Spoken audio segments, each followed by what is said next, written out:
Alléluia, alléluia. Soyez bénis au nom puissant du Seigneur Jésus-Christ. Soyez encouragés, soyez fortifiés. En cette fin d'année, vraiment que le Seigneur vous fortifie. Je suis la servante de Dieu, Valérie Marcel Keza. Et ce soir, nous sommes à nouveau dans la joie. Comment ne pas être dans la joie? Comment ne pas être dans la joie? Alléluia. L'année est en train de se terminer. Peut-être que certains n'ont pas encore reçu leur cadeau. Peut-être que certains n'ont pas encore vu certaines promesses de l'Éternel s'accomplir. Mais, si vraiment on est sincère, si vraiment on est vrai devant notre Dieu, eh bien, on doit reconnaître que l'Éternel a fait beaucoup de choses dans nos vies. On doit reconnaître que l'Éternel est bon pour nous. Alléluia. Alléluia. Oui, je viens vous annoncer que moi, j'ai déjà reçu mon cadeau. J'ai déjà reçu mon cadeau pour cette année. Et c'était un gros cadeau accompagné de plein d'autres cadeaux. J'ai vraiment été bénie, richement bénie en cette fin d'année. Voyez-vous, l'Éternel nous a protégés depuis le début de l'année. L'Éternel nous a fait grâce de tant de choses. Il réjouit notre cœur. Nous sommes dans la joie.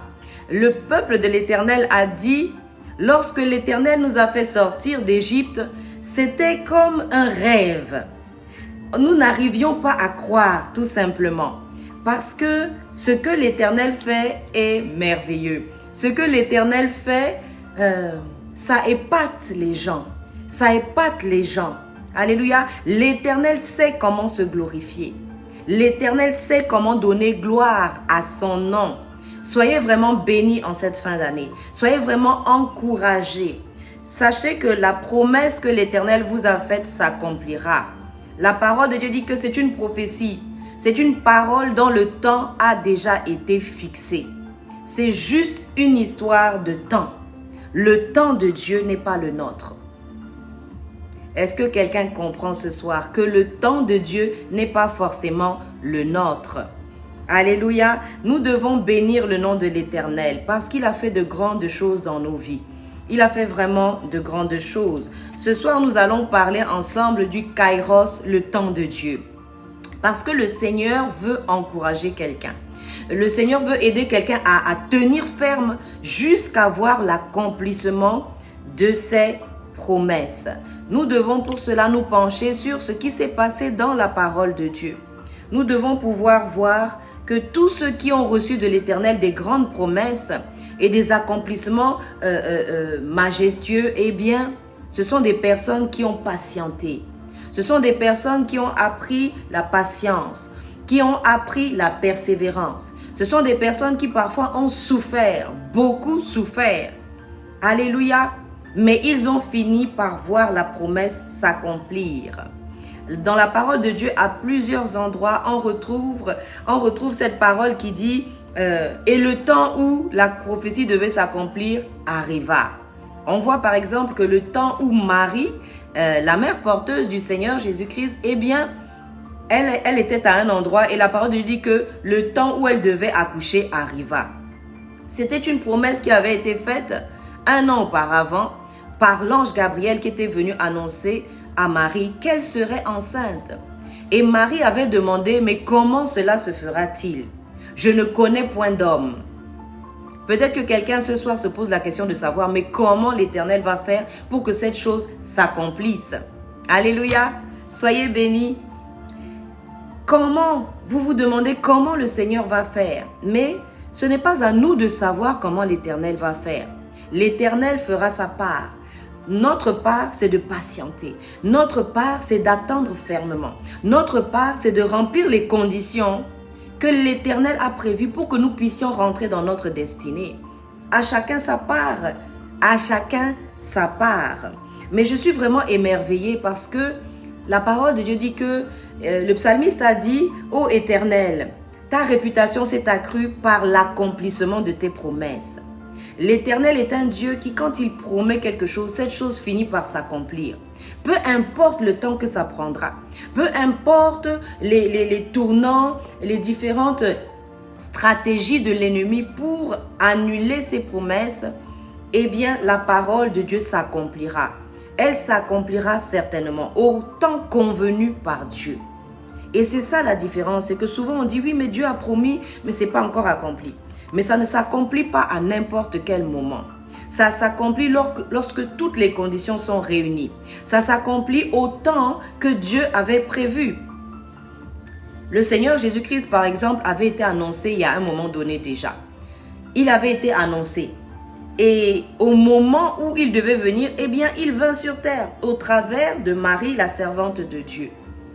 Oui, pareil pour Élisabeth.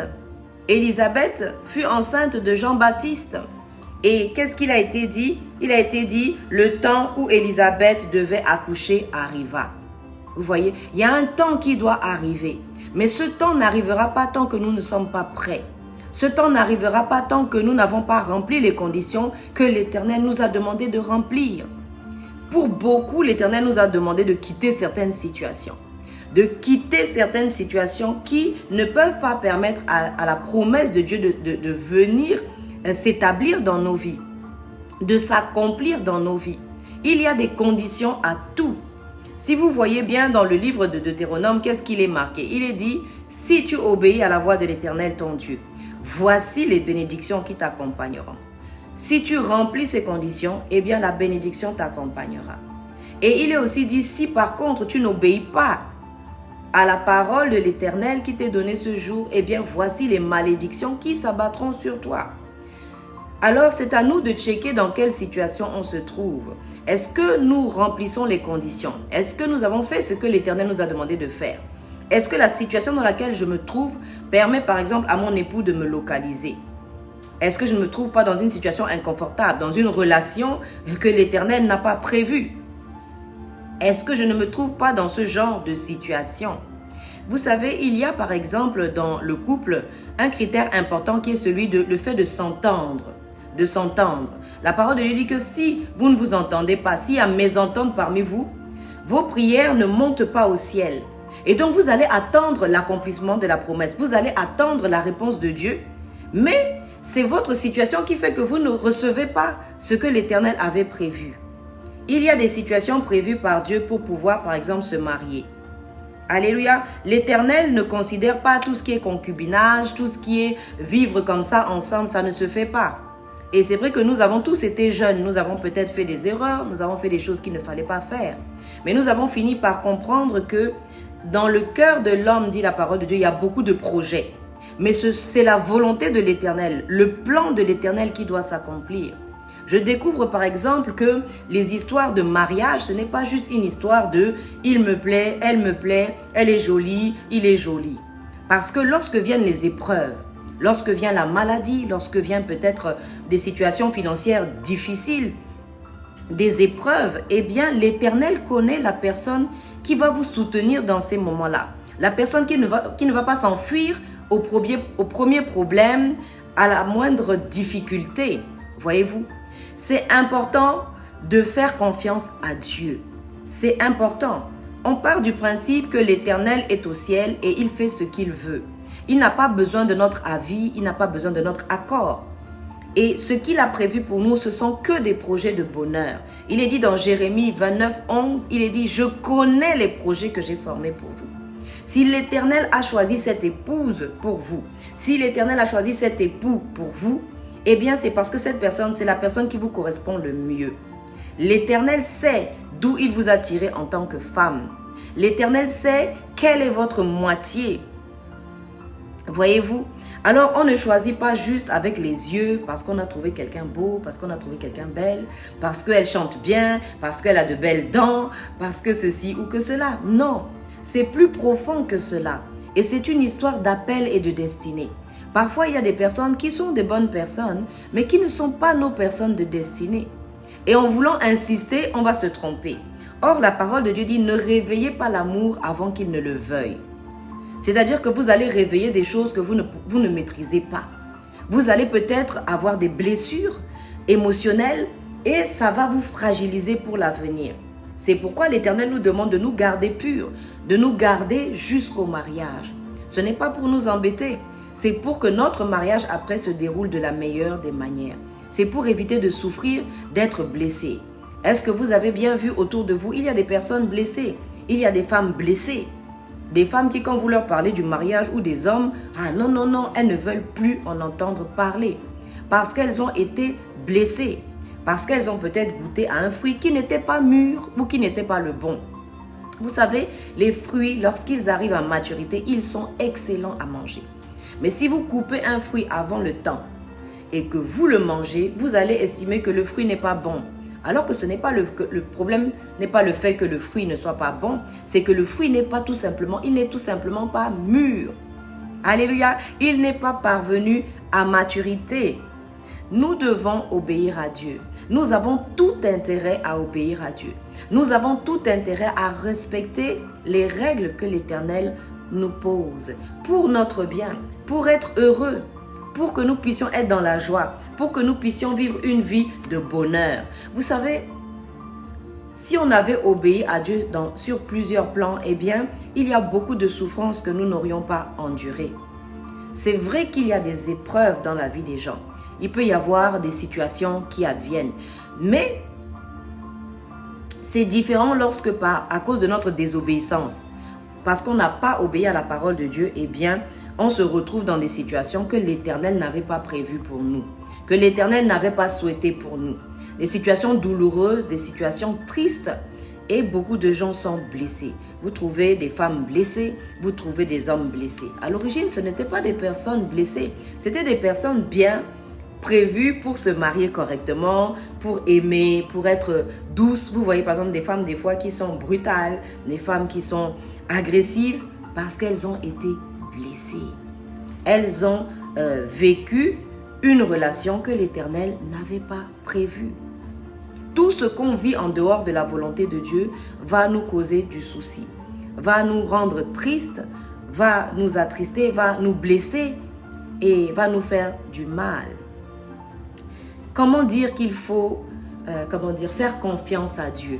Nous pouvons faire confiance à Dieu. Nous voyons que dans la parole de Dieu, l'Éternel dit, Jérémie 29, 11, il dit, « Je connais les projets que j'ai formés pour vous, projets de bonheur et non de malheur. » Pour vous donner quoi? De l'espérance et un avenir. C'est Dieu qui a prévu votre avenir. Il a dit au prophète Jérémie, il lui a dit, « Depuis le ventre de ta mère, je te connaissais. Avant que tu ne sois même conçu dans le ventre de ta mère, je te connaissais. Et je t'avais établi prophète des nations. » Voyez-vous, on n'est pas sur cette terre par hasard. On est là pour un but donné. Lorsque l'ange est venu annoncer à Élisabeth que Jean-Baptiste allait naître, il lui a dit exactement quelle serait la mission de Jean-Baptiste. Il lui a dit exactement pourquoi Jean-Baptiste devait venir sur la terre. Et il lui a laissé des consignes. Il lui a dit que lui, il devra vivre dans le désert. Il mangera des sauterelles et du miel. Voyez-vous, la maman, par exemple, de Ésaü et de Jacob, lorsqu'elle a senti que dans son ventre ça bougeait et qu'elle se demandait, elle voyait bien qu'il y avait quelque chose qui était différent, elle est partie demander à l'Éternel. Elle est partie consulter l'Éternel pour dire à l'Éternel, mais qu'est-ce qui se passe dans mon ventre? Et l'Éternel lui a dit, ce ne sont pas deux enfants que tu portes, mais 2 nations. 2 nations. L'Éternel ne voit pas les choses comme nous les êtres humains, mais il les voit comme elles sont exactement. Nous voyons des fois un peu troubles, pas exactement, mais l'Éternel connaît les choses exactement, connaît la valeur des choses, connaît le chemin qu'il faut pour arriver à tel endroit. Nous voyons par exemple que le peuple de Dieu à un moment donné a tourné dans le désert pendant combien d'années? Pendant combien d'années? Une distance qui aurait pu être parcourue en 2 jours, eh bien en quelques heures peut-être, eh bien voici qu'ils se sont retrouvés à tourner dans le désert 40 années. Tourner dans le désert. Toute une génération a dû mourir dans le désert à cause de sa mentalité. À cause de sa mentalité. Nous avons besoin de faire confiance à l'Éternel. Il y a aussi des situations, c'est vrai, où ça peut être retardé pour une raison ou une autre. L'accomplissement des promesses peut être retardé pour une raison ou pour une autre.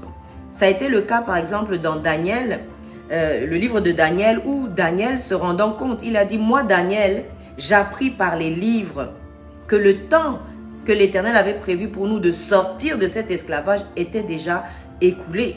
Et c'est là que Daniel s'est dit, mais non, il y a un problème. Je devais être marié depuis un moment. Je devais être sorti du désert depuis un moment. Je devais peut-être entrer dans ma destinée depuis un moment. Et je vois que cela n'est pas encore accompli. Et ce qui s'est passé, c'est que Daniel, il a cherché la face de Dieu. Il est entré dans la présence de Dieu. Il est monté dans la présence de Dieu par le jeûne et par la prière, par des supplications. Et il est allé consulter l'Éternel. Il a demandé à l'Éternel pardon pour lui, pour ses parents, pour ses aïeux. Il s'est humilié devant l'Éternel. Et pendant qu'il était en train de parler à Dieu, pendant qu'il était dans la présence de Dieu, comme peut-être certains sont dans la présence de Dieu aussi en cette fin d'année, parce qu'ils veulent commencer l'année avec le Seigneur. Ils veulent finir cette année avec le Seigneur et ils veulent entrer dans la nouvelle année avec le Seigneur. Et Daniel, en montant ainsi, en fait, était en train de supporter l'armée de l'Éternel qui était en train de combattre dans les cieux. L'ange est venu à un moment donné, au bout du 21e jour. Et il est venu dire à Daniel, il lui dit, depuis le premier jour où tu as commencé à prier, eh bien, ta réponse était déjà en chemin. Ta réponse était déjà en chemin. Et ce qui s'est passé, c'est qu'il y a eu un combat dans les cieux. Il y a eu un combat dans les cieux. Donc c'est vrai que certaines promesses peuvent être retardées. Au niveau du ciel, il peut y avoir un combat.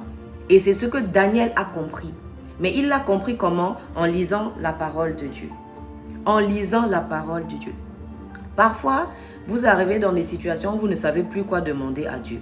Où vous vous dites, vous arrivez dans une situation où vous vous demandez, mais j'ai tout demandé à Dieu. J'ai pris toutes sortes de jeûnes. J'ai intercédé, j'ai prié, j'ai lié, j'ai délié, j'ai relié, j'ai tout fait et je ne sais plus quoi faire. Et là, en lisant la parole de Dieu, l'Éternel peut nous parler. Parce que la parole de Dieu, c'est quoi? C'est Dieu. La parole de Dieu, c'est Dieu. Et donc, en lisant la parole de Dieu, l'Éternel va pouvoir nous répondre. En nous disant, tu vois, ta situation, voilà quel est le problème. Voilà quel est le problème. Pour que tu ne puisses pas prier comme ça à tout va. Que tu puisses diriger tes prières. Bien diriger tes prières. Bien diriger tes prières. Et il y a souvent un genre de prière que l'Éternel aime beaucoup. Par exemple, lorsque l'on dit, Seigneur, sépare-moi de tout ce qui m'éloigne de toi. Seigneur, sépare-moi carrément de tout ce qui m'éloigne de toi. Seigneur, enlève de ma vie toutes les personnes qui ne sont pas destinées à vivre à côté de moi. Seigneur, sépare-moi-en. Qu'elles soient bonnes, qu'elles soient intelligentes, qu'elles soient jolies, tout ce qu'on veut. Tant que ce n'est pas la volonté de Dieu, je n'en veux pas autour de moi, Seigneur. Seigneur, je veux faire ta volonté. Seigneur, je veux m'aligner sur ta volonté. Seigneur, je veux te plaire. Je veux marcher selon tes voies. Parce que j'ai compris que le bonheur se trouve en toi. Parce que j'ai compris que toutes les autres voies que je peux prendre, eh bien, ne me mèneront nulle part. Alléluia. Alléluia. J'ai vu l'Éternel me secourir dans tellement de situations. J'ai été internée en psychiatrie à un moment donné et c'est l'Éternel qui m'a fait sortir de là. Il m'a envoyé un magistrat qui n'était pas de la ville où j'étais et qui m'a fait sortir. Il m'a demandé, mais vous prenez bien votre traitement? Et je lui ai dit, mais regardez dans votre dossier, il n'y a point de traitement. Il m'a dit, mais vous rigolez. Il est sorti, il a demandé aux infirmiers. Les infirmiers lui ont dit, non, cette dame, elle n'a pas de traitement. Et c'est comme cela que le magistrat a signé ma sortie et que je suis sortie. J'ai vu la main de Dieu. Peu importe la situation dans laquelle vous vous trouvez. Peu importe la situation dans laquelle vous vous trouvez, l'Éternel, son bras n'est pas trop court. Son bras n'est pas trop court pour vous secourir. Que vous soyez interné en psychiatrie, que vous ayez été accusé injustement, que vous soyez même en prison injustement, l'Éternel est celui qui vous justifie. L'Éternel est celui qui peut combattre le combat pour vous. Alléluia, alléluia. Je suis un témoignage vivant. Je suis un témoignage vivant. Je suis passée par beaucoup de choses. J'ai été empoisonnée à l'aldol. J'ai eu de l'hypertension jusqu'à 22. J'ai perdu des cheveux, des cils. J'ai fait de la tachycardie. J'ai fini à l'hôpital. Et oui, parce que j'étais en train de mourir. Mais l'Éternel a dit que mon temps n'était pas encore arrivé. L'Éternel a estimé que les promesses qu'il avait pour moi ne se sont pas encore accomplies. Je vois quelqu'un prier ce soir et dire, Seigneur, je ne mourrai pas avant mon temps. Je ne mourrai pas avant d'avoir accompli ma destinée parfaitement. Alléluia. Et oui, il faut déclarer ces choses. Celui qui déclare des choses, il verra ces choses s'accomplir. Parce que pour déclarer, il faut le croire. Il faut le croire au plus profond de soi-même.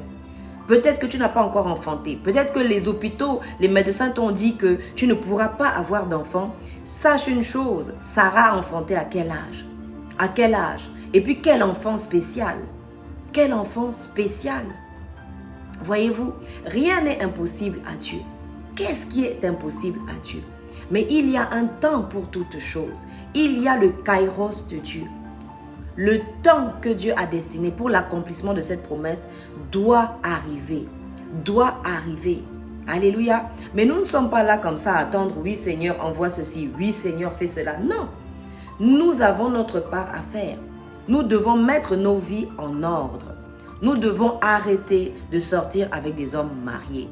Nous devons arrêter d'avoir des copains par-ci, des copines par-là. Nous voulons quelque chose de propre. Nous voulons quelque chose de bien. Nous voulons être honorés. Alléluia. C'est l'Éternel qui bénit. La parole de Dieu dit quoi?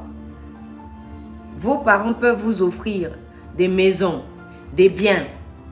Alléluia. Le Seigneur existe. Il existe. Comment ça, le Seigneur n'existe pas? Moi, je suis un témoignage vivant de ce que le Seigneur existe.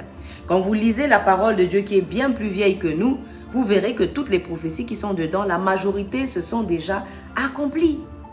Alléluia. Et oui, le Seigneur est vivant, l'Éternel est vivant. On dit bien l'Éternel. L'Éternel. Il vit éternellement. Alléluia. Et c'est lui qui nous a créés. Vous savez, il faut rendre la gloire à qui mérite la gloire. Lorsque vous voyez un joli tableau, vous voyez un joli tapis, vous voyez une jolie peinture, un beau livre, eh bien vous dites, waouh, la personne qui a écrit le livre, on lui donne la louange, on lui offre des fleurs, hein? On lui jette des fleurs.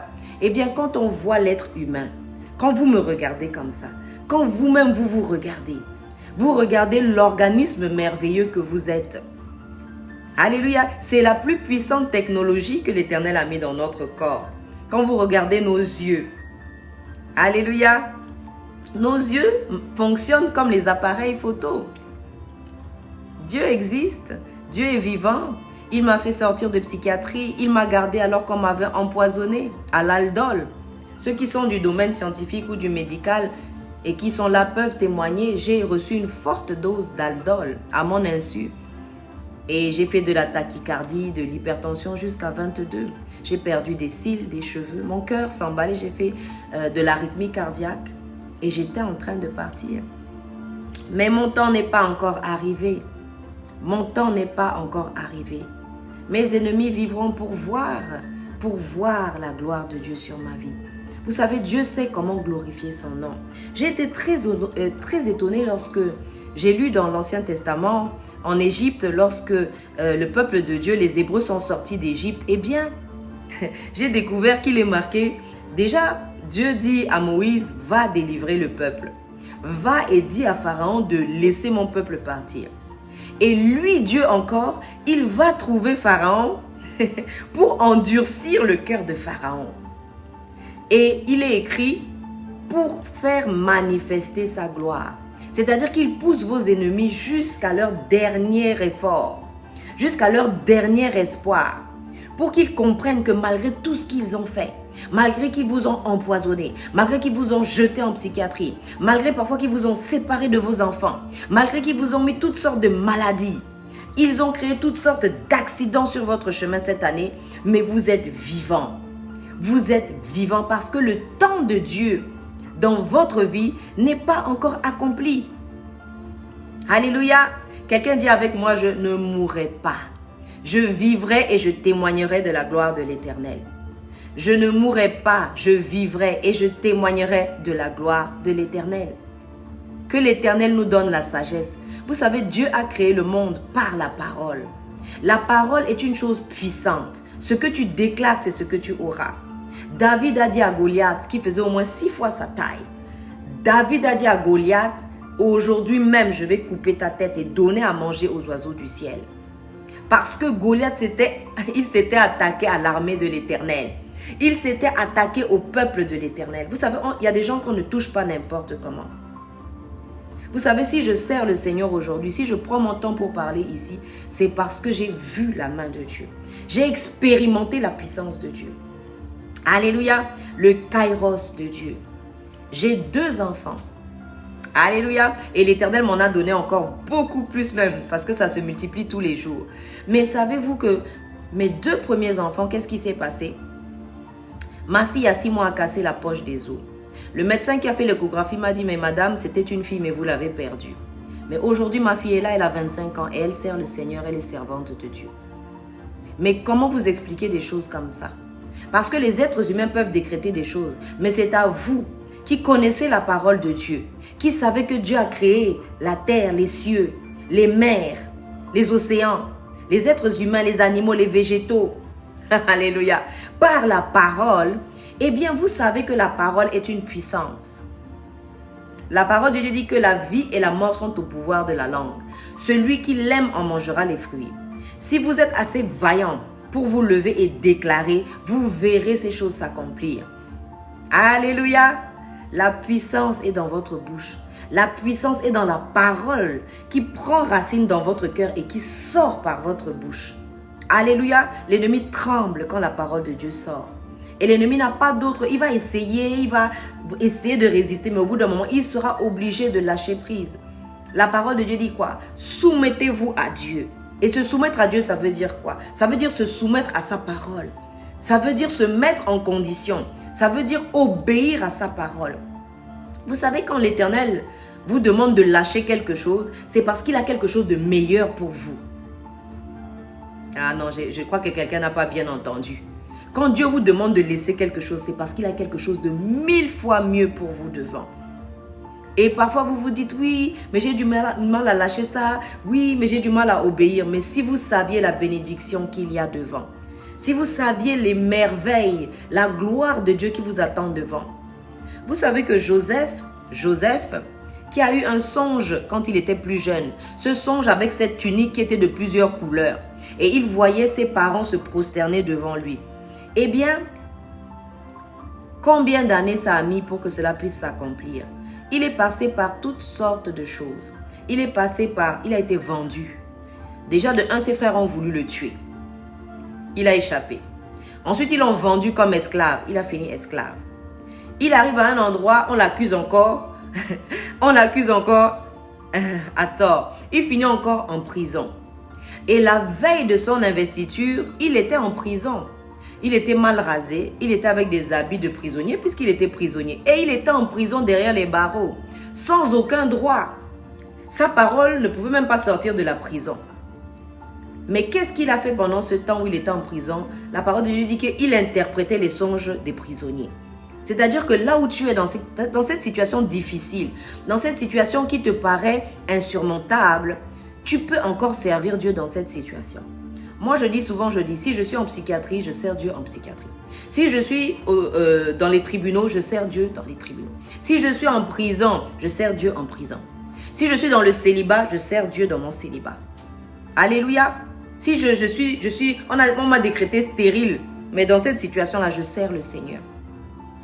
Et je verrai la gloire de Dieu s'accomplir. Je verrai la gloire de Dieu s'accomplir. Alléluia. Alléluia. Et oui, dans quelques très peu d'années, je vais fêter mon jubilé. Donc, je sais de quoi je parle. J'ai un petit vécu sur cette terre. Alléluia. Et j'ai vécu des choses difficiles. Je suis quelqu'un qui a été interné en psychiatrie pour sa foi. Interné en psychiatrie parce que je crois en Dieu. Je crois en ce Dieu vivant qui ressuscite les morts. Et j'en ai vu 2 ressusciter entre mes mains. Le premier, c'était mon géniteur, qui est mort, il n'y avait plus personne dans son corps. Il est revenu à la vie. Son souffle est revenu dans son corps et il a accepté le Seigneur Jésus 5 jours avant de partir dans la gloire. 5 jours avant. La deuxième personne, c'était mon fils qui a aujourd'hui 22 ans.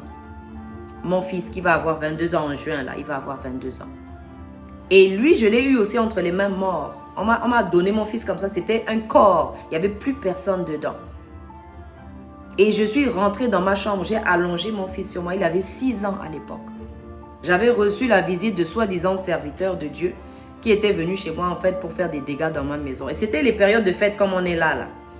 C'était les périodes de fête comme ça. Et le Seigneur m'avait dit, tu prends 3 jours de jeûne. J'ai pris les 3 jours de jeûne. J'ai fini les 3 jours. Le Seigneur me dit, tu prends encore 3 jours de jeûne. Au final, j'ai fait 6 jours comme ça. Je cuisinais pour les autres mangeaient, mais moi, je ne mangeais pas. Et à un moment donné, on m'appelle en haut à l'étage. On me dit, oui, ton fils, ça ne va pas. J'arrive, on me donne le corps comme ça. Je prends le corps, plus personne dedans. Ah, Seigneur. Je descends les escaliers, je vais dans ma chambre. Je rentre dans ma chambre, je m'allonge, je mets mon fils sur moi. 6 ans il avait à l'époque. Et je dis, Seigneur, je ne sors pas de cette chambre avant que mon fils ne reprenne vie.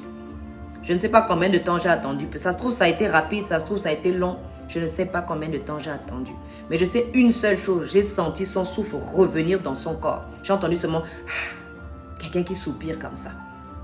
Mon fils a aujourd'hui 21 ans. Le diable est un menteur.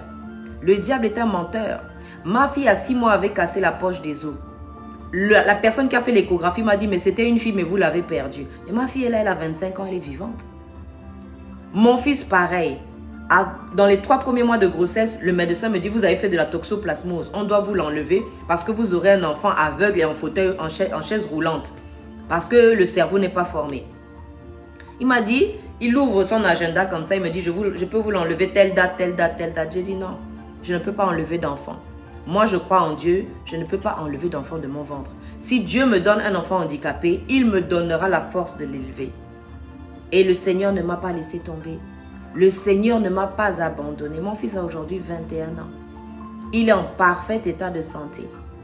Et le cerveau est très bien constitué, il n'y a aucun souci.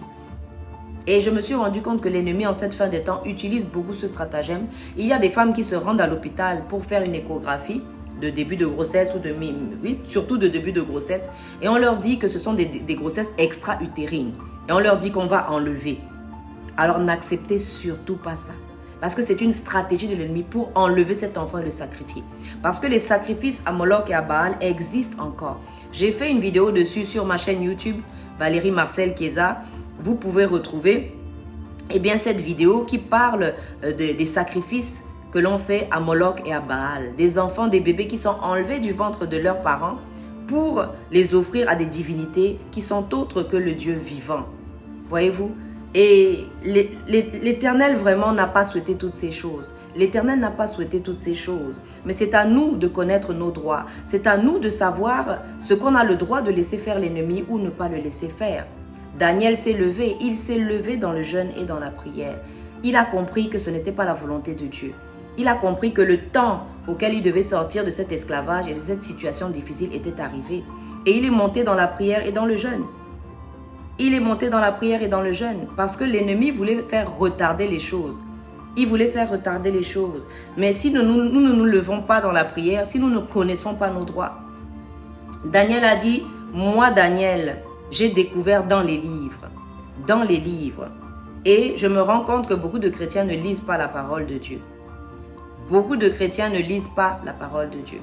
Et beaucoup de musulmans ne lisent pas non plus le Coran parce que s'ils lisaient le Coran, ils adviendraient à la connaissance que Jésus-Christ est Dieu. Et oui, ceux qui ont lu le Coran correctement, avec un cœur sincère et vraiment un cœur de se dire « je cherche la vérité », ont fini par rencontrer le Seigneur Jésus. Beaucoup se sont convertis et beaucoup sont en train de se convertir en masse. Alléluia! Quelqu'un dit avec moi « je ne mourrai pas avant mon temps ».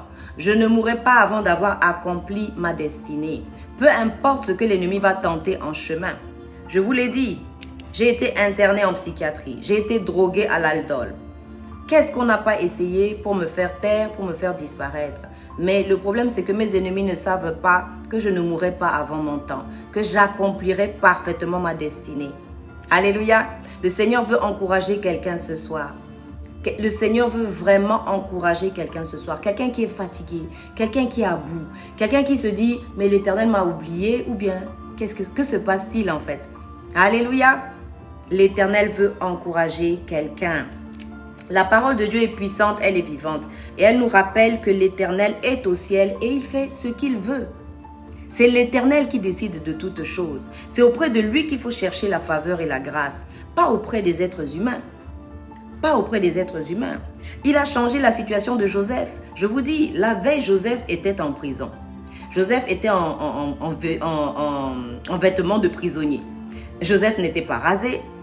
Joseph était peut-être mal coiffé. Joseph ne savait pas que le lendemain, il allait rencontrer le chef de l'État. Et qu'est-ce qui s'est passé? Il est devenu Premier ministre dans un pays étranger. Premier ministre dans un pays étranger.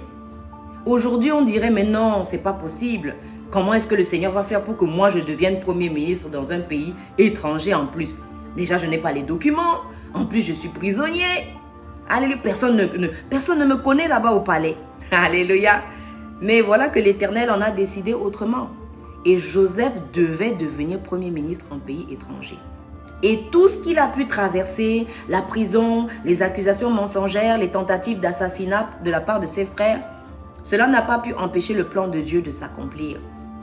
Parce qu'il y a un temps où cette bénédiction doit s'accomplir. Il y a un temps où cette promesse qu'on t'a faite peut-être, ma promesse, elle a mis, mon cadeau de cette année, il a mis 16 ans à arriver. Pratiquement 15 ans, 16 ans. Alléluia. Mais j'ai reçu mon cadeau. Alléluia. Et il est de taille. Il est de taille. Je suis dans la joie. Je suis dans la paix. Parce que l'Éternel a fait de grandes choses. Alléluia. Sois béni Marie. Alléluia. L'Éternel est vivant. L'Éternel est puissant. Et vous l'entendez aujourd'hui, ce n'est pas pour rien. Vous l'entendez aujourd'hui. Dieu a permis que vous tombiez sur ce live et que vous entendiez que l'Éternel est vivant. Que l'Éternel est vivant et que Dieu est vivant. Alors on voit que dans la parole de Dieu, à plusieurs endroits, il est marqué « Et le temps où cela devait arriver, arriva. » Et le temps où Marie, la mère porteuse du Seigneur Jésus-Christ, devait enfanter, arriva. Et juste après, il écrit quoi? Elle enfanta un enfant mâle. Élisabeth, la maman de Jean-Baptiste, c'est pareil. La parole lui fut annoncée. Et qu'est-ce qu'il arriva? Il arriva qu'elle fut enceinte et qu'elle mit au monde Jean-Baptiste. Sarah, la femme d'Abraham, reçut aussi cette même promesse. Les anges lui dirent, l'année prochaine, à cette même période, ta femme sera enceinte.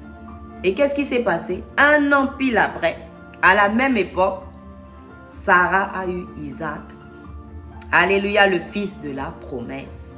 Le fils de la promesse. Quelle est la promesse? Quelle est la prophétie dans la parole de Dieu qui ne s'est pas accomplie? Laquelle? Nous allons lire ensemble un psaume très encourageant, le psaume 105. Écoutez bien la parole de l'Éternel. Il est dit ceci. Louez l'Éternel, invoquez son nom. Faites connaître parmi les peuples ses hauts faits. Chantez, chantez en son honneur. Parlez de toutes ses merveilles. Glorifiez-vous en son saint nom. Que le cœur de ceux qui cherchent l'Éternel se réjouisse. Ayez recours à l'Éternel et à son appui. Cherchez continuellement sa face. Souvenez-vous des prodiges qu'il a faits, de ses miracles et des jugements de sa bouche. Postérité d'Abraham, son serviteur, enfant de Jacob, ses élus. L'Éternel est notre Dieu. Alléluia. La personne qui disait tout à l'heure que l'Éternel n'est pas Dieu. L'Éternel est notre Dieu. Chacun choisit son Dieu. Chacun choisit de croire ce qu'il veut croire. Alléluia. Pour nous, nous avons décidé de faire confiance à l'Éternel. Et nous avons vu sa main. Et nous avons vu ses promesses s'accomplir. Alléluia. Nous sommes bénis ce soir. L'Éternel est notre Dieu. Ses jugements s'exercent sur toute la terre. Les jugements de l'Éternel s'exercent sur toute la terre, qu'on le veuille pas. Que le diable soit debout, que les démons soient en action, peu importe. Les jugements de l'Éternel s'accomplissent. Alléluia. Il s'exerce sur toute la terre. Il se rappelle toujours de son alliance. Ses promesses pour 1000 générations. L'alliance qu'il a traitée avec Abraham et le serment qu'il a fait à Isaac. Il l'a érigé pour Jacob en loi et pour Israël en alliance éternelle, disant, je donnerai le pays de Canaan comme l'héritage à vous qui vous est échu.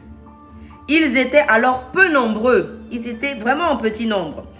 Très peu nombreux et étrangers dans le pays. Et ils allaient d'une nation à l'autre. Et d'un royaume vers un autre peuple. Mais il ne permit à personne de les opprimer. Dieu a protégé les gens dans le désert, en esclavage. Dieu a toujours protégé son peuple. Il ne permit à personne de les opprimer.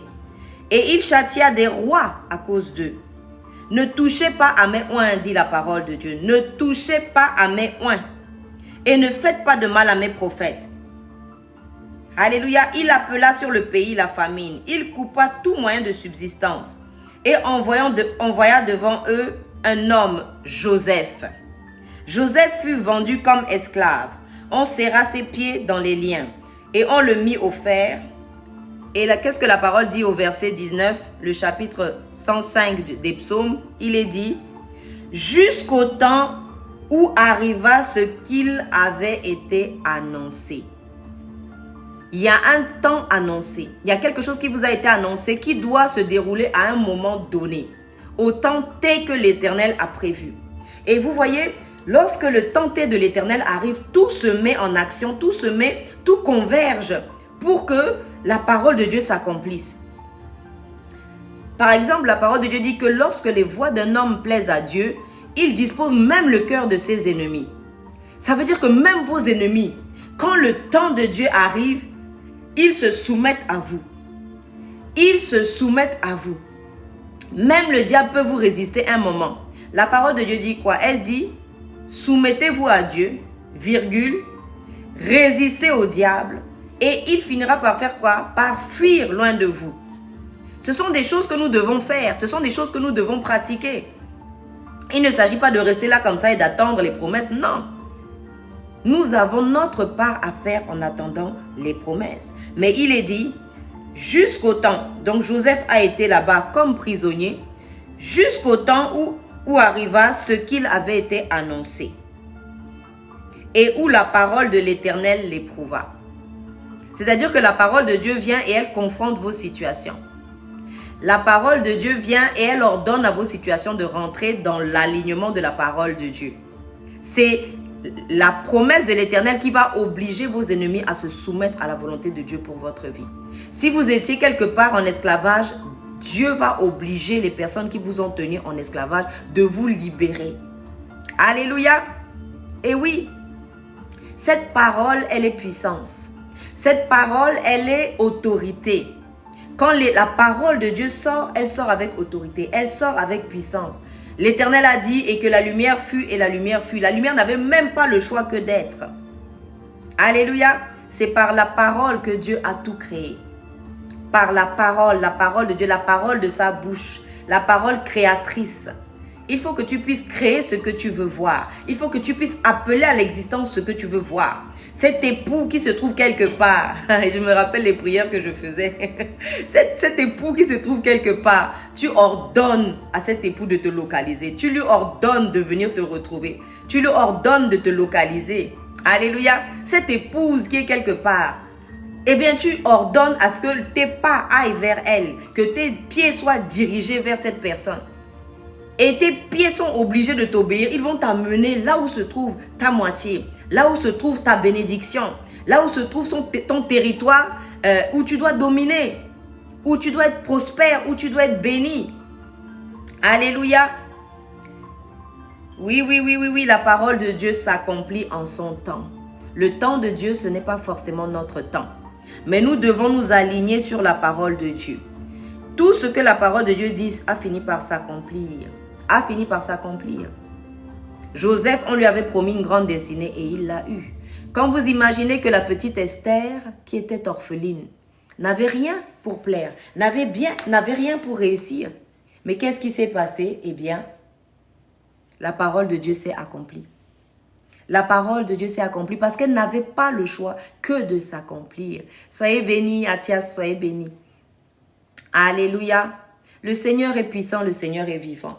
Ceux qui se confient en l'Éternel, ils ne seront point confondus. La parole de Dieu dit que lorsqu'on tourne les regards vers l'Éternel, le visage est rayonnant et il ne se couvre pas de honte. L'Éternel ne vous fera pas honte devant vos ennemis. L'Éternel ne vous fera pas honte devant vos ennemis. Alléluia. Vous finirez par avoir la victoire. Ils peuvent vous humilier. Ils peuvent vous trimballer dans la boue. Ils peuvent vous accuser à tort. Ils peuvent vous enfermer. Mais à un moment donné, à un moment donné, au moment T de Dieu, la gloire de Dieu va se manifester. Même vous, vous serez étonnés. Vous savez, j'ai demandé souvent des choses à Dieu. Mais quand la chose est arrivée, moi-même, des fois, j'étais ébahie. Moi-même, j'étais dépassée. C'est-à-dire que je me disais, mais Seigneur, tu as fait plus que ce que j'ai demandé. Tu as fait au-delà de ce que je pouvais espérer. Alléluia. L'Éternel fait toujours les choses en grand. Il fait les choses de manière grandiose. Il aurait pu, il avait dit à Moïse, il a dit, va et dis à Pharaon de laisser mon peuple partir.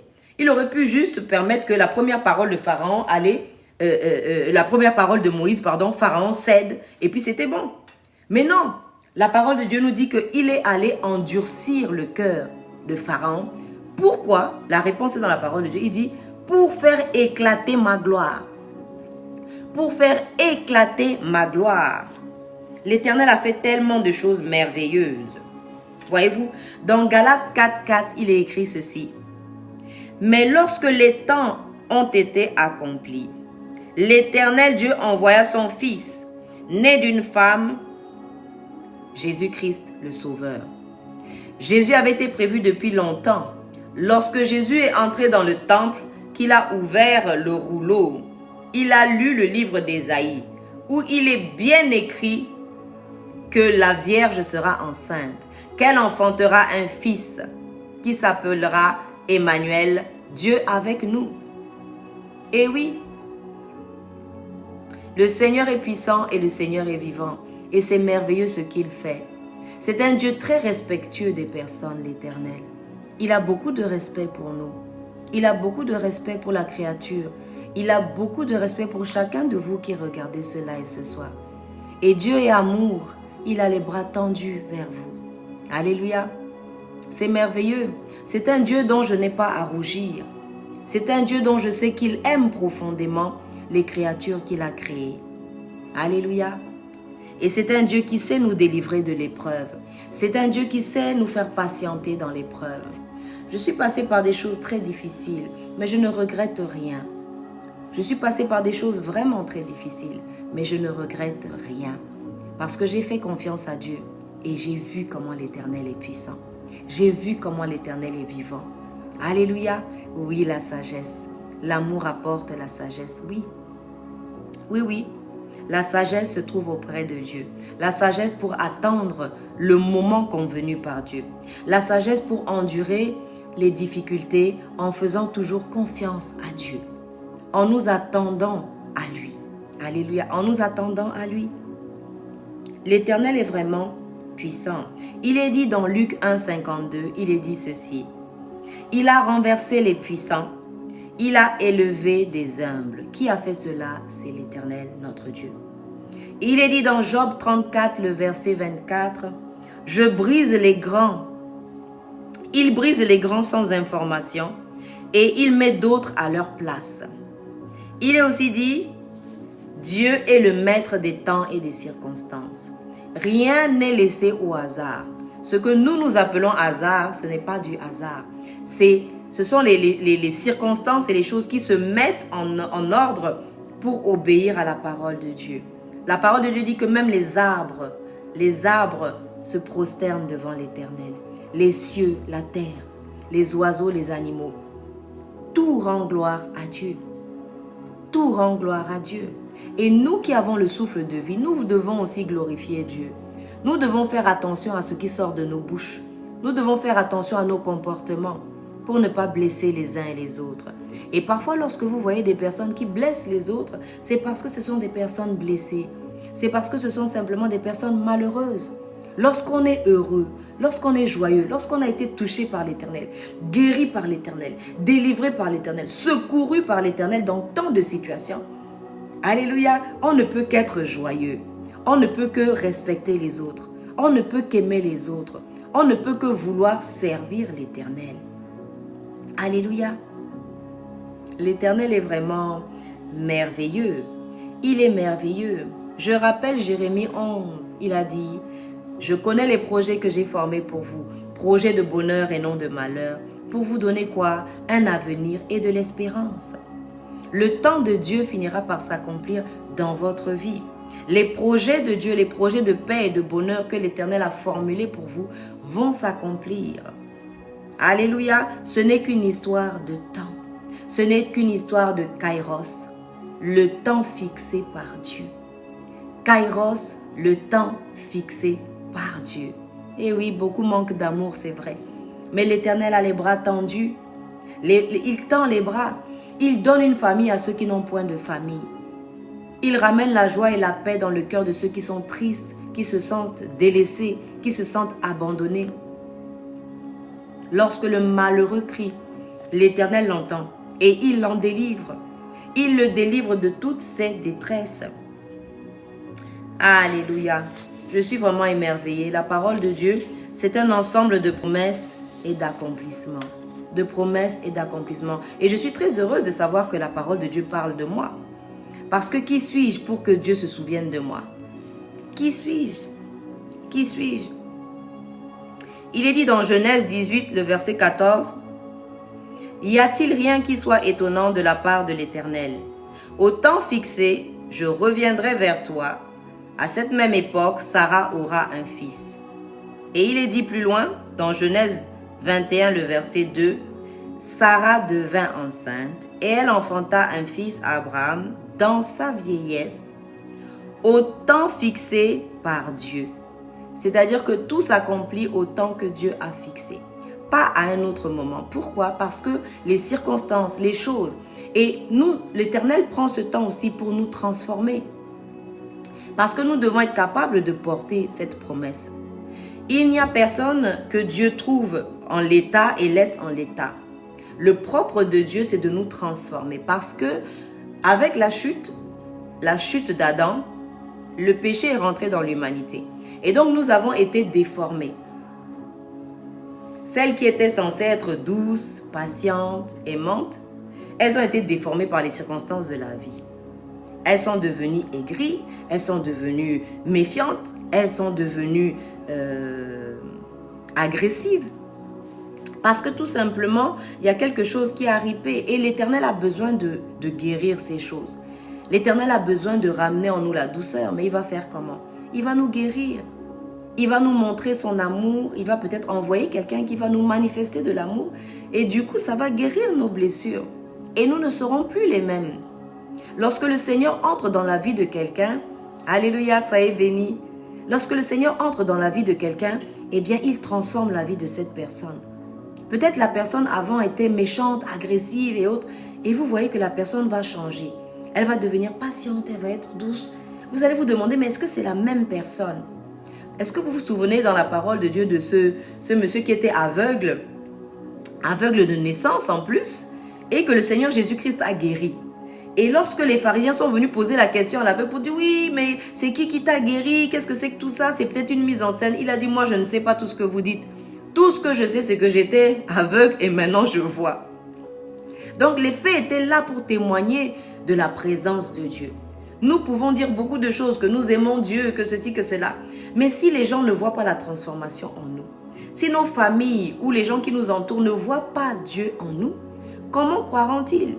Comment peuvent-ils adhérer à ce Dieu s'ils ne voient pas la main de Dieu, s'ils ne voient pas cette grâce de Dieu? Alléluia. Comment? Ils ont besoin de voir, ils ont besoin de goûter à l'amour de Dieu. Ils ont besoin de se sentir aimés. Alléluia, beaucoup ont été brisés par la vie, par les circonstances, par des situations qu'ils ont vécues, par une enfance difficile. Alléluia, mais le Seigneur, c'est merveilleux, j'aime le Seigneur. J'aime le Seigneur parce qu'il n'y a pas de situation que tu puisses venir me présenter et que je puisse te dire, ah mais là il n'y a plus de solution, il n'y en a plus. Non, l'Éternel est vivant.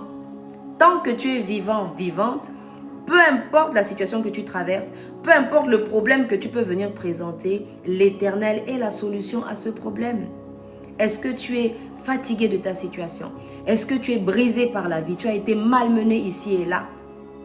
Nous avons tous un parcours. Nous avons tous un parcours. Je vous disais tout à l'heure que moi j'ai été internée à tort. J'ai été menottée devant mes enfants. Ils avaient 6 et 10 ans à l'époque. Voyez-vous, j'aurais pu devenir aigrie, j'aurais pu être méchante, j'aurais pu... Je ne sais pas. Mais non, le Seigneur touche nos cœurs. Le Seigneur guérit nos cœurs. Le Seigneur restaure nos vies. Nous avons tous un parcours. Hein, Marie, nous avons un parcours, n'est-ce pas, Marie? Nous avons un parcours, nous avons traversé des choses. Et l'Éternel nous a secourus. L'Éternel nous a soutenus. L'Éternel nous a sortis de situations tellement difficiles. Il nous a fait échapper à la mort combien de fois? Combien de fois? L'Éternel est vivant. David fut oint 3 fois avant de rentrer dans sa destinée parfaitement. Il a reçu 3 onctions. La première, quand il l'a reçue, il n'était qu'un jeune homme, un petit garçon. Voyez-vous? Et oui, quand on est brisé, l'Éternel nous restaure. La présence de Dieu nous restaure. La présence de Dieu nous guérit. Elle nous transforme en des personnes. Qu'est-ce qu'il est dit par exemple de David? On dit il croisa des gens, il a croisé des prophètes, une troupe de prophètes. Et on lui avait dit tu croiseras une troupe de prophètes et tu seras changé en un autre homme. Tu seras changé en un autre homme. Comme ce soir l'Éternel te change en un autre homme. L'Éternel te change en une autre femme. Parce qu'il veut manifester sa gloire dans ta vie. Il veut transformer ta vie. Il veut te changer. Il veut changer ta situation. Il veut t'amener dans une dimension de gloire que tu ne peux pas porter si tu n'es pas transformé. Pourquoi le Seigneur Jésus-Christ, il lave son épouse l'Église par l'eau de la parole? Pourquoi il n'est pas encore revenu? Parce qu'il attend quelque chose. Il y a des personnes qui ne sont pas encore rentrées dans l'Église. Il y a des personnes qui n'ont pas encore reçu le Seigneur Jésus comme Seigneur et Sauveur. Et avec patience, avec amour, il use de patience envers eux. Il use de patience envers eux. Certains pensent que Dieu est laxiste, que Dieu laisse faire le mal. Non, la parole de Dieu dit, ce n'est pas cela du tout. Il use de patience parce qu'il aime. Il aime tous ceux qui sont brisés.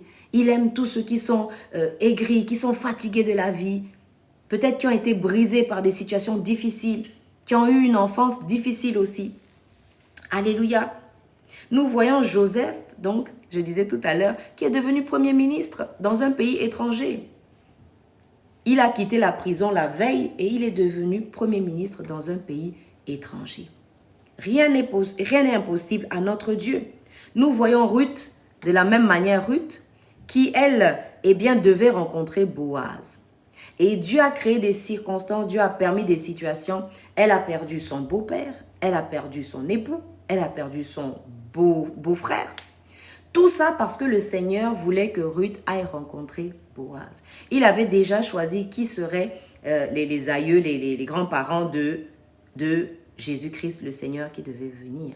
Il avait déjà choisi qui devait porter le Seigneur Jésus. Marie a été choisie à l'avance. C'est pas au hasard comme ça que non. Joseph qui devait accompagner Marie, la mère porteuse du Seigneur Jésus-Christ, l'ange lui a dit, au moment où il voulait se désister parce qu'il se disait, je vais disparaître de cette situation, eh bien l'ange lui a dit, non, prends ton épouse Marie. C'était Joseph qu'on avait prévu, voyez-vous, et pas un autre homme. C'est pourquoi il faut demander au Seigneur sa volonté. Vous voyez, notre volonté ne sera jamais aussi bien que la volonté de Dieu. Parce qu'il y a ce qu'on appelle la volonté permissive de Dieu. Il peut vous permettre, vous autoriser à être dans une situation, mais ce n'est qu'en attendant mieux. Je disais récemment à quelqu'un, je disais que par exemple, la polygamie, ce n'est pas quelque chose qui est accepté par Dieu. Ce n'est pas quelque chose qui a été ordonné par Dieu. Ça n'a même pas été vraiment permis par Dieu. Mais il peut le tolérer et il espère qu'on va se rendre compte que c'est tout simplement de l'adultère toléré, de l'adultère supporté. Alléluia. L'Éternel n'est pas un Dieu de polygamie. Lorsqu'on voit le Seigneur Jésus-Christ, il est l'époux d'une seule épouse. Il n'est pas l'époux de plusieurs femmes. Et il ne sauvera pas plusieurs femmes, il ne sauvera que son épouse, l'Église. Il aime tout le monde, mais il ne sauvera pas tout le monde. Il sauvera celles qui correspondent, celles qui auront accepté de l'épouser et qui auront fait ce qu'il faut. Voyez-vous, Par exemple, on trouve cette parabole des vierges folles et des vierges sages. Celles qui ont été folles, elles ne monteront pas avec le Seigneur Jésus. La parole de Dieu est claire. La porte va se refermer, il va y avoir des cris, des hurlements, peut-être de l'incompréhension aussi.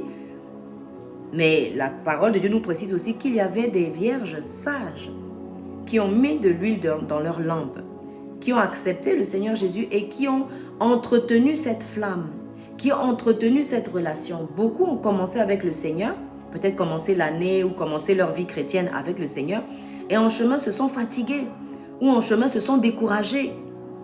Beaucoup ont perdu courage. Dans l'armée du Seigneur, dans le peuple de Dieu, en ce moment, beaucoup de personnes sont fatiguées, sont découragées. Certains se disent, mais ça fait des années que j'ai reçu la promesse. Quand est-ce qu'elle va s'accomplir? Eh bien, je suis venu t'annoncer que cette promesse, elle va s'accomplir. Parce que la parole de Dieu dit que c'est une promesse, c'est une prophétie dont le temps a déjà été fixé. Le temps Kairos, le temps T, le temps que Dieu a prévu pour que cette prophétie puisse s'accomplir a déjà été fixé. Alors nous sommes des êtres humains, des fois nous sommes impatients, des fois nous nous disons oui mais peut-être que, mais non. La prophétie s'accomplira.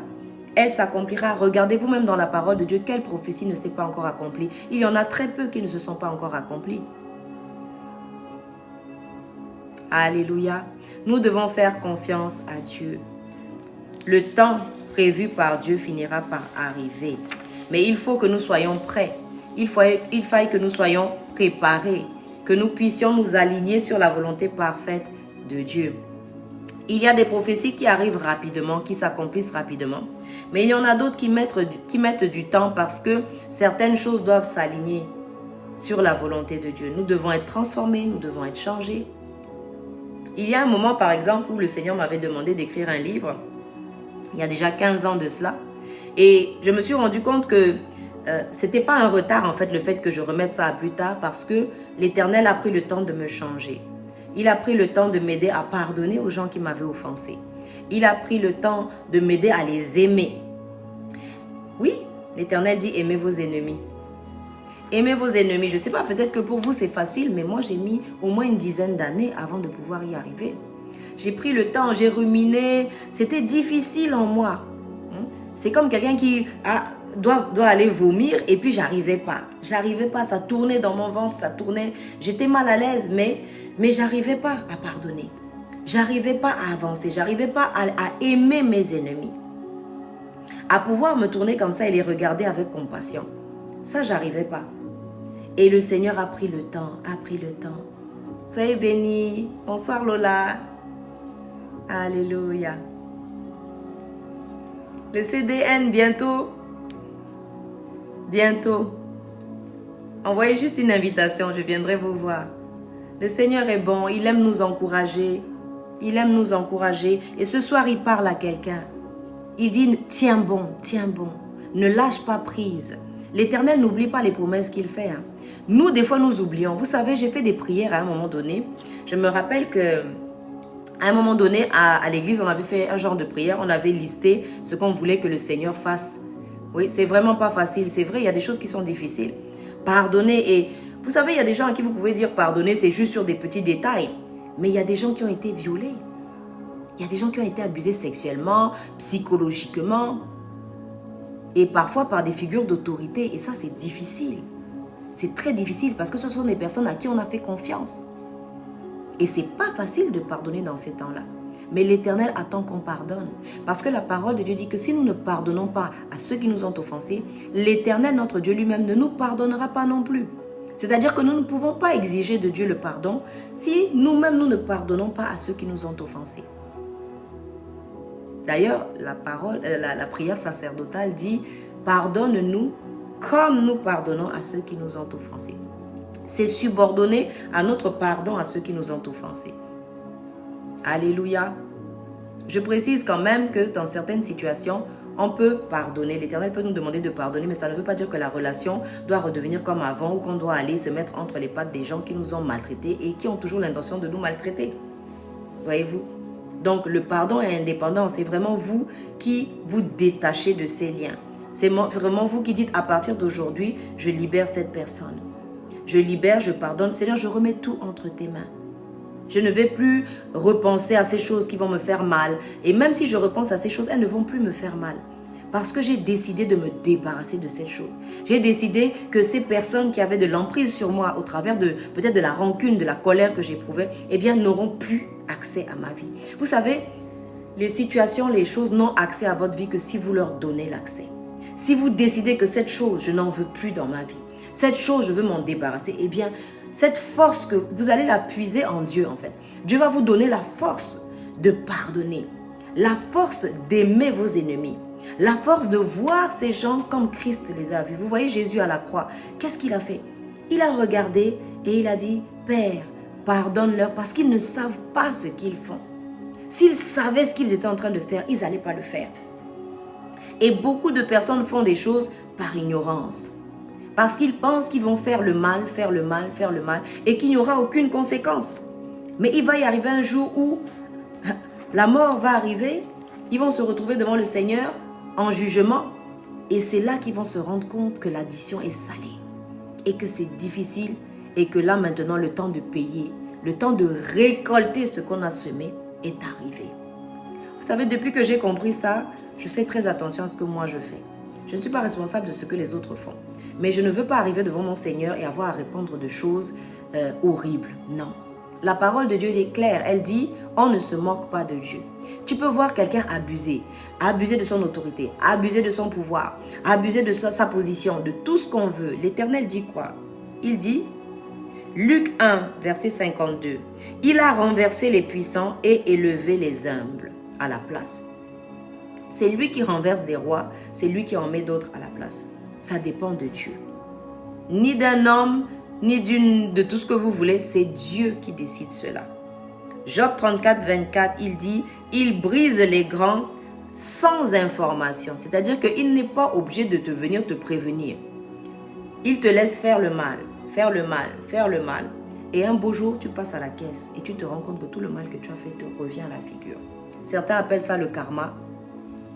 Dieu dit, on ne se moque pas de Dieu. Tout ce qu'un homme aura semé, il le récoltera. Il le récoltera. Que l'Éternel nous aide à patienter. Que l'Éternel nous aide à patienter dans la bonne attitude. Il ne s'agit pas de patienter en grognant. Vous savez, le peuple dans le désert, il a tellement grogné. Il s'est tellement plaint. Et il a tellement vraiment que au final, cette génération-là qui était comme ça, grognon, eh bien, elle est morte dans le désert. Il faut attendre ces choses en repassant tout ce que l'Éternel a fait de bon dans nos vies. Vous voyez, Marie, elle attendait la promesse comment? On dit pendant que c'était difficile, pendant que peut-être elle était là, les gens devaient se dire, oui, mais celle-là, elle est enceinte, elle n'est pas mariée, qu'est-ce que c'est que ça? Oui, c'était difficile, ils sont partis, ils n'avaient pas de moyens, c'était difficile en route. Au moment d'accoucher, il n'y avait même pas d'endroit où poser le bébé, ou pouvoir s'asseoir pour pouvoir accoucher. C'était pas facile. Même quand Dieu vous donne une promesse, ça ne veut pas dire que ce sera facile. Ça ne veut pas dire qu'il n'y aura pas des obstacles, des difficultés, le diable qui va vouloir mettre ses mains en travers. Mais si vous tenez bon, si vous faites confiance à l'Éternel, à un moment donné, il va se manifester. Même dans la situation de Job, Dieu a permis que Satan touche à la vie de Job, touche à beaucoup de choses. Touche à sa santé, touche à ses finances, touche à ses enfants, à sa famille, à plein de choses. Job a subi plein de choses en une seule journée. Il a tout perdu. Et la santé, le mariage est parti en vrille, tout. Les enfants sont morts, les sociétés ont été détruites. Mais il a gardé cette espérance. Il a respecté Dieu. Et qu'est-ce qui s'est passé? À un moment donné, on dit que l'Éternel l'a restauré. Et il a été béni plus qu'au début. Mais il y a quand même quelque chose qui interpelle dans ce texte concernant Job. Eh bien, c'est qu'on dit, Dieu lui a demandé de prier pour les gens qui étaient venus et qui lui avaient donné qu'il avait critiqué dans sa situation sans comprendre, voilà, en croyant bien faire. L'Éternel lui a demandé de prier pour ces gens-là. Et il l'a fait. Et lorsqu'il l'a fait, c'est là que le rétablissement est venu. Il y a des choses que l'Éternel attend de nous. Parfois, nous sommes là, nous avons les regards sur Dieu. Et Dieu est en train de dire, mais je t'attends, ma fille. Quand est-ce que tu vas quitter cette relation illégitime? Quand est-ce que tu vas quitter ce concubinage? Quand est-ce que tu vas quitter cette vie de péché cette vie d'abomination? Quand est-ce que tu vas, comment dire, cesser de me rejeter? Je suis ton époux, dit l'Éternel. Je t'aime d'un amour inconditionnel. Nous devons revenir à Dieu. Et parfois l'Éternel est là-haut et il regarde les hommes qui regardent à Dieu et il dit, mais toi, quand est-ce que tu vas rentrer dans les ordres? Quand est-ce que tu vas arrêter de tromper ton épouse? Quand est-ce que tu vas arrêter de maltraiter tes enfants? Quand est-ce que tu vas arrêter de me rejeter et de me faire honte? L'Éternel travaille en collaboration avec nous. Il ne force pas les gens. Il ne force pas les gens. Je dis souvent qu'il est un gentleman. Il vient et il vous propose. Il dit voilà. Il a même dit, j'ai mis devant toi la vie et la mort. Mais il dit, choisis la vie afin que tu vives. Mais j'ai mis devant toi la vie et la mort. Tu choisis ce que tu veux. Et ce soir, je vous dis que j'ai choisi de faire confiance à Dieu. Que j'ai vu Dieu. J'ai été en psychiatrie internée 28 jours dans un hôpital psychiatrique. Sans pathologie, sans soins et sans projet thérapeutique. J'étais entre les mains de mes ennemis. Ils auraient pu me faire une injection, me jeter dans la fosse commune et puis c'était terminé. Ils auraient pu faire tout ce qu'ils voulaient, mais l'Éternel n'a pas permis. L'Éternel m'a protégé, l'Éternel m'a gardé. Mes 2 enfants, les médecins, pour le deuxième, on voulait l'enlever de mon ventre. Dès les 3 premiers mois de grossesse. Et l'Éternel n'a pas permis. La première a cassé la poche des os à 6 mois. Le monsieur qui a fait l'échographie, il a dit, mais c'était une fille, mais vous l'avez perdue. Ma fille a aujourd'hui 25 ans, elle est en bonne santé. Je vois la main de l'Éternel.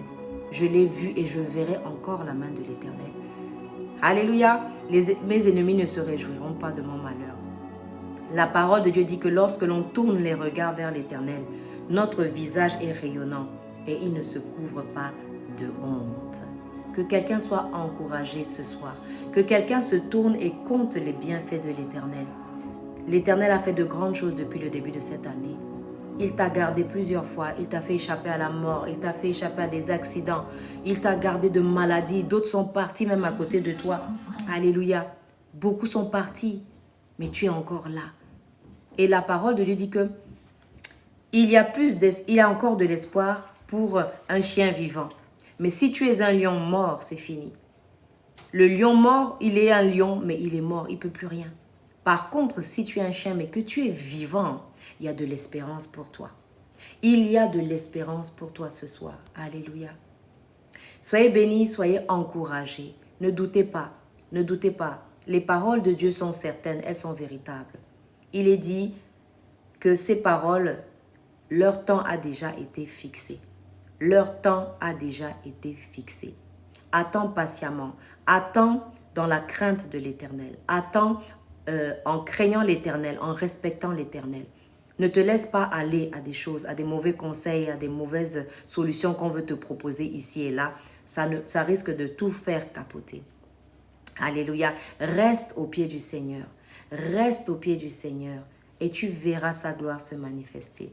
Alléluia. Tu pourras témoigner et tes ennemis seront dans la confusion totale. Voilà. Soyez bénis, soyez encouragés, soyez fortifiés. Le temps de Dieu, le kairos de Dieu n'est pas forcément notre temps à nous, mais il finit par s'accomplir au bon moment. Si nous nous alignons sur sa volonté, si nous cherchons sa volonté, si nous voulons vraiment faire sa volonté, ce qu'il nous a promis s'accomplira certainement. Voilà. Soyez bénis dans vos maisons, soyez encouragés. Que le Seigneur vous donne la force d'attendre avec patience, d'attendre en vous préparant, d'attendre en nettoyant vos robes. En nettoyant vos robes. La parole de Dieu dit, heureux ceux qui lavent leurs robes dans le sang de l'agneau. Ils se préparent pour les noces de l'agneau. Et c'est ce que nous ne devons pas oublier parce que, en dépit de tout ce que nous pouvons vivre sur la terre, il y a des noces qu'il ne faut pas rater. Le Seigneur Jésus-Christ revient chercher son église, l'épouse. Alléluia. Et nous avons un rendez-vous avec notre Dieu, avec notre Créateur. C'est ce que nous ne devons pas oublier.